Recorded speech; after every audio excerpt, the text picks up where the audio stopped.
Eletrobras. Eletrobras também? Eletrobras. O que acontece? O que aconteceu com a Eletrobras? O case de privatização da Eletrobras era um case de descontratação das hidrelétricas que ali estavam para que ela pudesse se recontratar a preços de mercado. E o que aconteceu, como eu falei agora há pouco no podcast, foi um derretimento dos preços de energia. Então, no momento da privatização, o mercado tinha uma premissa de preço, eis que a realidade se impõe e esse preço derreteu. E a ação derreteu junto, assim, porque o grande driver de valor da empresa era exatamente essa reprecificação do portfólio. Entretanto, eu acho que existem outras alavancas, né? Melhora da governança, ela anunciou um PDV agora, um programa de demissão voluntária, que tirou ali praticamente 20% da empresa, com uma economia anual de mais de R$1 bilhão. Então, assim, para 2023, 2024, a empresa já vai rodar com EBITDA 1 bilhão maior em relação ao passado. Só por conta disso. Então, assim, tem toda uma agenda positiva ali que vai se desenrolar ao longo dos anos. E se ao longo desse tempo houver uma mudança no setor de geração de energia elétrica, ali no que diz respeito a preços, eu acho que o mercado vai começar a reprecificar ela para cima. Lembra muito o case de commodity, né? O commodity é bom você comprar quando a commodity está na lama. Sim.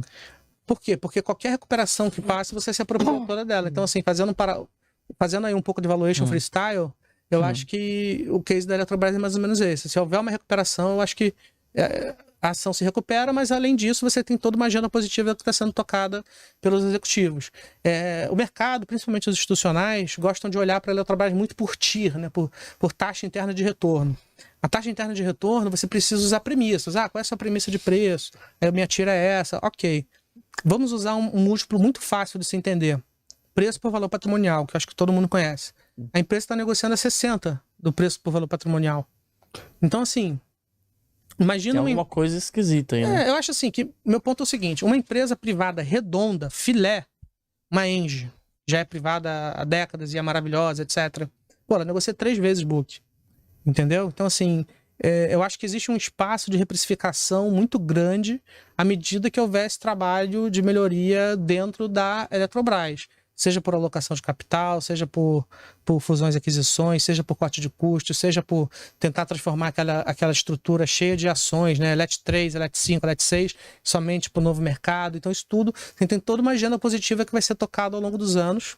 Tá? Então, esse é o case que eu acredito na Eletrobras. Assim, infelizmente, eu acho que faltam gatilhos de curto prazo, mas, assim, por ser um case transformacional, eu acho que é um case que vale a pena você entrar.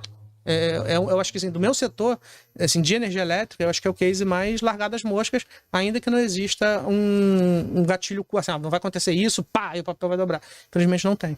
Não tem. E você cobre também energia também? Energia elétrica? Energia elétrica. Claro, cubro todas assim, só não cubro algumas empresas. Cubro as transmissoras. A gente está com compra em Transmissão Paulista e Alupar. E a gente está com neutro no restante, assim, porque eu acho que o que acontece? Primeiro. Ia falar alguma coisa? Não, eu só ia perguntar o que aconteceu com a Taesa, que eu recebi bastante pergunta dela no Instagram. Ótimo, boa pergunta. O que aconteceu com a Taesa? É engraçado o que eu vou falar agora, mas não aconteceu nada. O que acontece? Qualquer pessoa agora que está assistindo a gente, eu queria pedir para você abrir o press release da empresa. A empresa, todas as transmissoras, elas apresentam os resultados em IFRS e no regulatório. O regulatório é, digamos assim, a contabilidade como a gente conhece e que é uma proxy mais perfeita do fluxo de caixa e da geração de caixa. O IFRS, ele tem um detalhe que é o seguinte: o IFRS, até por ser uma contabilidade assim meio americana, digamos assim, eles tentam transformar tudo que tem valor ali dentro da contabilidade para a contabilidade refletir da melhor maneira o valor de mercado da empresa. Então ali tem uma linha chamada ativo financeiro, que não tem na contabilidade regulatória, que ela é uma tentativa da empresa trazer a valor presente todas todo o resultado das transmissoras que ela tem hoje. E isso existe por quê? Porque como a transmissora é praticamente uma renda fixa, existe uma altíssima chance daquela receita se concretizar sem grandes problemas, eles já tentam colocar aquilo ali dentro do balanço da empresa. Aquele ativo financeiro, ele é ajustado por índices inflacionários. Então, ano passado, ou retrasado, não lembro bem, o IGPM veio gigante, veio mais de 20%. E a empresa ela tem uma exposição nos seus contratos de transmissão, mais de 60% é ajustado pelo IGPM. Então, quando esse ajuste bate no ativo financeiro, o resultado financeiro fica gigante. Parece que ela teve um lucro IFRS brutal. Mas aquele lucro, ele nada mais é do que uma atualização contábil. Aquilo ali não representa necessariamente o fluxo de caixa dela. Então, o que aconteceu esse ano? A gente está tendo uma pequena queda no IGPM acumulado no meio do ano, né? Assim, de 6 meses para cá. Acho que de 2%, alguma coisa assim. Aí aquele impacto que foi gigante há 2 anos atrás... Não teve impacto. Teve agora, então isso reduziu o lucro líquido e IFRS. Aí qual é o detalhe disso aí? O lucro líquido do IFRS é a base que a empresa usa para pagar dividendo. Sim. Entendeu? Então, ano passado, por que ela vem pagando dividendos muito, muito altos? Porque, como eu comentei agora, o IGPM estava gigante. Para agora, o IGPM veio pequenininho, teve esse reajuste, então a base para ela pagar dividendo ficou pequena. Entendi. Então, ela pagou um dividendo merreca. Mas aí eu te pergunto, aquele dividendo que ela pagaria, se o IFRS viesse gigante ou qualquer coisa assim, ele sumiu? Ele foi para o espaço? Ou ele continua dentro da empresa? E desse dinheiro que está ali dentro, ou ela vai investir em outros ativos, seja adquirindo, ou ela vai distribuir em algum momento, como dividendo extraordinário, qualquer coisa do tipo. Então eu acho assim que veio ali talvez um choque de realidade em relação a essa questão do IFRS, mas em termos de geração de caixa, não mudou nada. Então a fonte não secou. A fonte não secou de maneira alguma. Pode ser que, em um momento de juros altos, de crise de crédito ou qualquer coisa assim, Sim. ela aproveita essa oportunidade para falar assim, cara, vou segurar o caixa aqui. Pode ser? Pode. É sensato? O que não quer dizer que o dinheiro virou fumaça. O problema é o dinheiro perdido. Se ele está dentro da empresa fazendo coisas boas, bacana.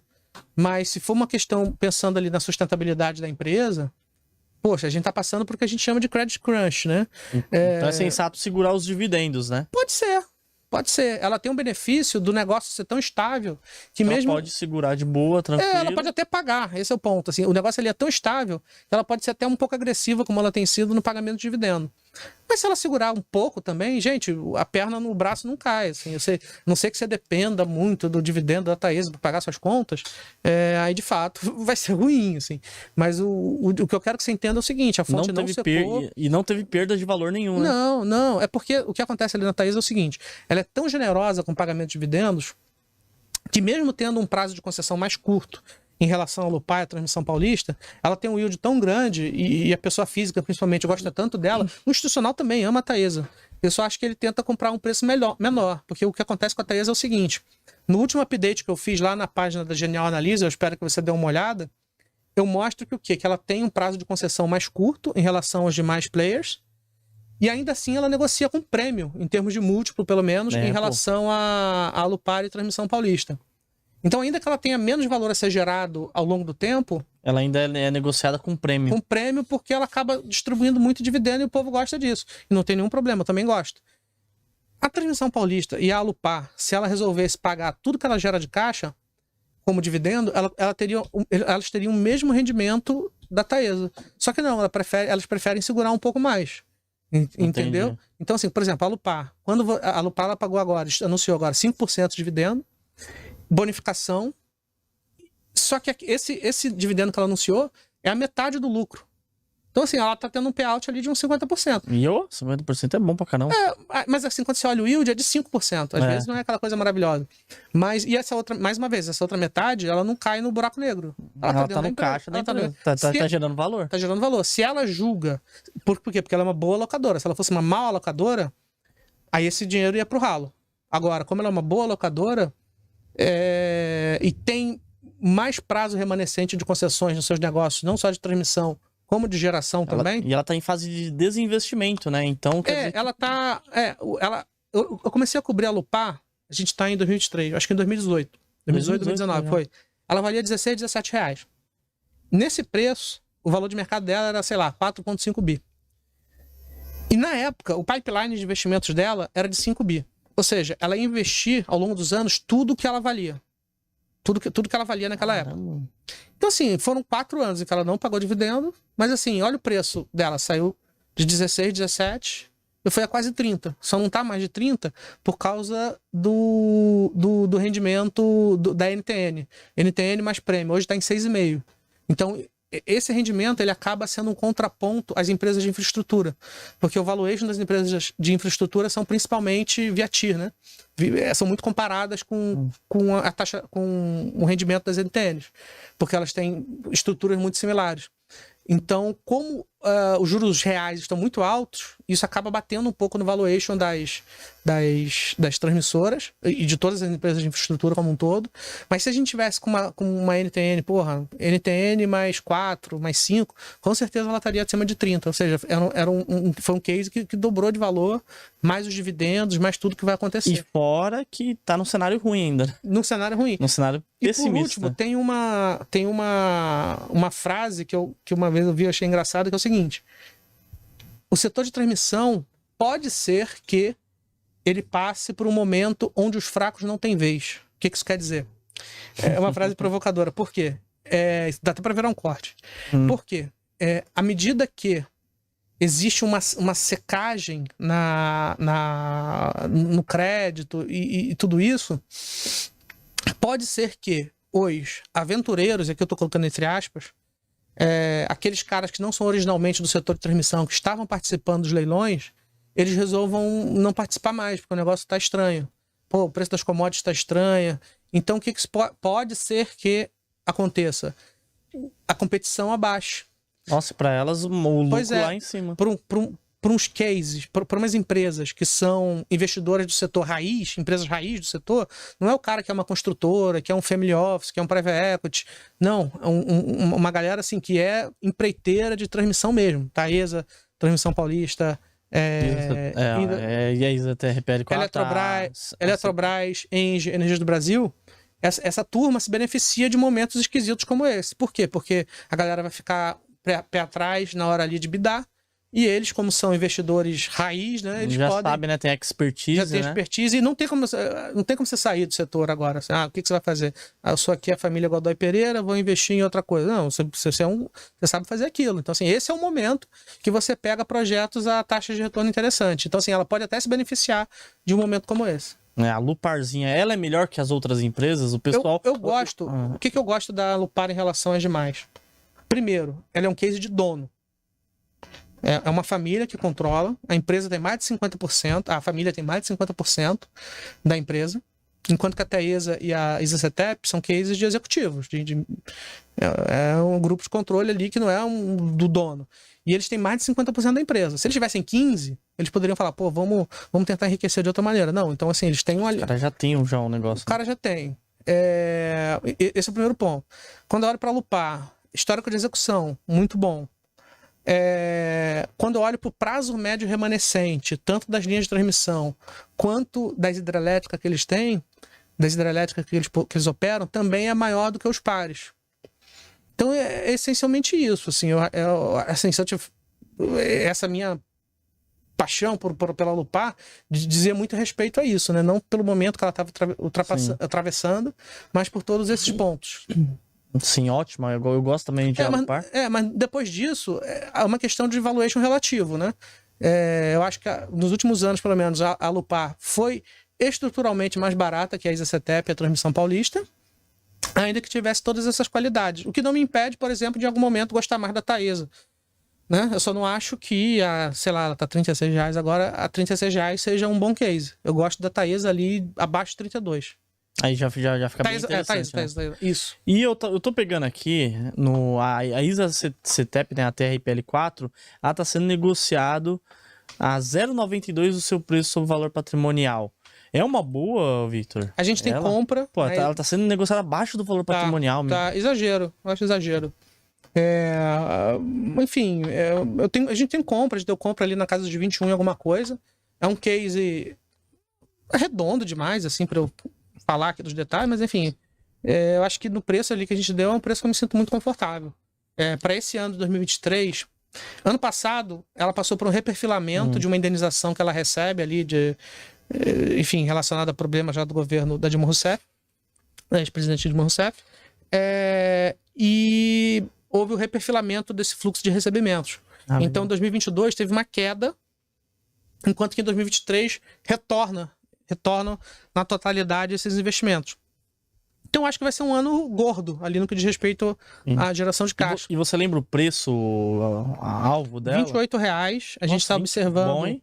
A gente está observando uma taxa interna de retorno. É porque eu não sei qual foi o preço de fechamento de hoje, mas hoje está 22. 22,50. Deve ser 11 e alguma coisa, então. Uma TI real de 11 e alguma coisa versus uma NTN entregando 6,5 da última vez que eu vi, em termos real, né? Inflação, mais 6,5. E ela tem um diferencial competitivo que eu vejo as pessoas abordando pouco, que são os reforços e melhorias. É uma coisa que ela começou a desglosar com muito mais detalhes agora. O que é um reforço e uma melhoria? A CETEP, ela opera principalmente na região sudeste e na região de São Paulo. A região de São Paulo, por ser a área mais rica do Brasil, ela tem uma malha de transmissão muito bem servida e que é velha. Então, sempre que a empresa precisa trocar um transformador, ou precisa trocar um transformador, isso vira um reforço ou uma melhoria, que é o quê? Ah, não, eu preciso de 100 milhões para trocar essa subestação aqui, esse ativo tal. Ela troca isso daí, ela coloca esses 100 milhões numa base, e essa base é como se ela botasse um ovo. É como se ela ganhasse uma RAPzinha, uma receita anual permitida por mais 20, 30 anos. Então vira um compounder, é como se a empresa botasse um ovinho sem a necessidade de uma receita, sem a necessidade de participar dos leilões. Porque qual a dificuldade de você participar do leilão? Que você cai na pancada com outras pessoas. Exatamente, e precisa gerar o valor lá embaixo, né? Exatamente. Já a ISA-CETEP, ela tem esse benefício, ela já tem um pipeline de investimentos aprovados que está na casa de 5 bilhões de reais. Caramba. A Alupar, eu conversei com eles recentemente, é tipo quase nada, tipo 100 milhões, assim, quase zero. Então, assim, isso aí vai gerar um efeito de geração de valor para o longo prazo muito interessante. Então, é como se ela tivesse um diferencial competitivo de longo prazo que os outros players não têm. Por quê? Porque ela opera numa área muito velha, muito antiga. Aí vou te dar um outro exemplo.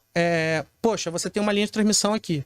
Aí, sei lá, surge uma cidade aqui do nada. Enfim, tô citando um exemplo completamente bizarro, mas é só para explicar bem. Poxa, você precisa de uma linha de 5 km, 10 km. Pô, você vai fazer um leilão só por causa desse apêndice? Não, vira um reforço. Aí vira, então assim, ó, faz o seguinte, investe isso aí, toma... Quanto vai custar? Custar 50 milhões? Então bota 50 milhões aí, e a gente te dá uma rapzinha baseado nesse atendimento aqui. Entendi, pra ficar até melhor tanto pro governo como pra empresa, né? Exatamente, porque pro governo aí ele teria que formatar um lote, pode ser que não tenha interessado, pode ser que não tenha sinergia, pode ser que isso. Então, assim, o reforço à maioria é mais ou menos isso. Que legal. E eles começaram a desglosar isso daí. Agora eles falam, ó, o nosso pipeline aprovado é este aqui. Antes eles não falavam. Aí o analista precisava fazer uma... Tentar adivinhar, Precisava adivinhar, exatamente. Agora não, a gente distribui isso no modelo, faz tudo bonitinho para saber qual é a RAP que ela vai ter direito, tendo em vista aquele pipeline de investimento. E esse é o segredo da TRPL4.